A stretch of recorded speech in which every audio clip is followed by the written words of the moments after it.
They're not coming for your land. Not this time. They're coming for the path to your land.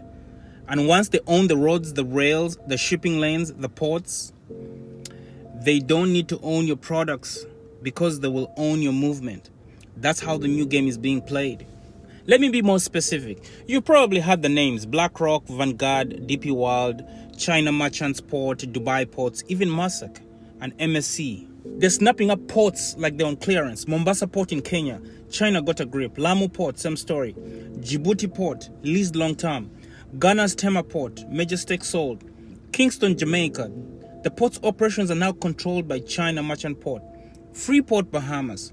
Chinese Farm Hatchington, Whampoa. Panama's Canal Rail, part owned by US asset managers. These companies aren't evil. They're just strategic, and we're asleep at the wheel. They don't want your goods. They want the toll booth. Because if they control your port, your shipping rates, not up to you. Your customs clearance time, not up to you. And let me explain this plain for the diaspora. A black farmer in Mississippi, a cocoa farmer in Ghana, a banana exporter in St. Lucia, they all face the same middleman. He just wears a different suit in every country. You want to build wealth for your people, you better control how your people get their goods out. So how do we counter the power grab? We have to come up with a strategy. We don't just resist, we out-strategize. So one, we have to buy more land. But owning the access to landlocked land is useless without access to markets. If you're buying land in Africa or the Caribbean, invest with others to secure the roads and trucks too. Form land plus logistic collectives. Own the route and the harvest. And then two, we're going to form regional black trade alliances. Imagine a black shipping alliance between Lagos, Bridgetown and Baltimore. Shared ships, shared ports, shared power. Stop waiting for the AU or CARICOM. Black entrepreneurs can organize across borders. We don't need these organizations. They don't do anything for us. Three, we need to use domestic currencies for regional trade. The CFA franc, the East Caribbean dollar, the Kenyan shilling. Start trading in what we print, not what they lend.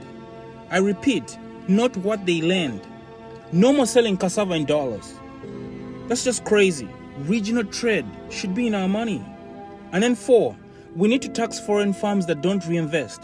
Our governments must wake up. Private firms should pay higher taxes if they don't build roads, schools, or water systems near the ports they profit from. We shall call it a community access tax. And then lastly, we need to build parallel infrastructure.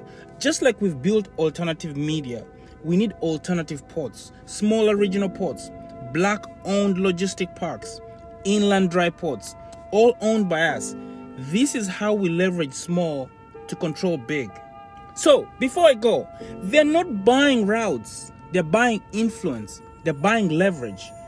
And they're buying silence. But we don't have to play victim. Don't play victim. Because now we know. We know that whoever owns the port decides the price. We know that whoever owns the rail decides the reach. And we know that whoever owns the ship decides the schedule.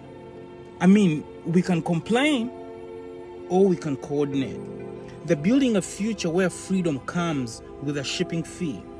Let's build one where movement comes from us. From Lagos to Kingston, from Accra to Atlanta, from Bujumbura to Belize. Black movement should never depend on private companies.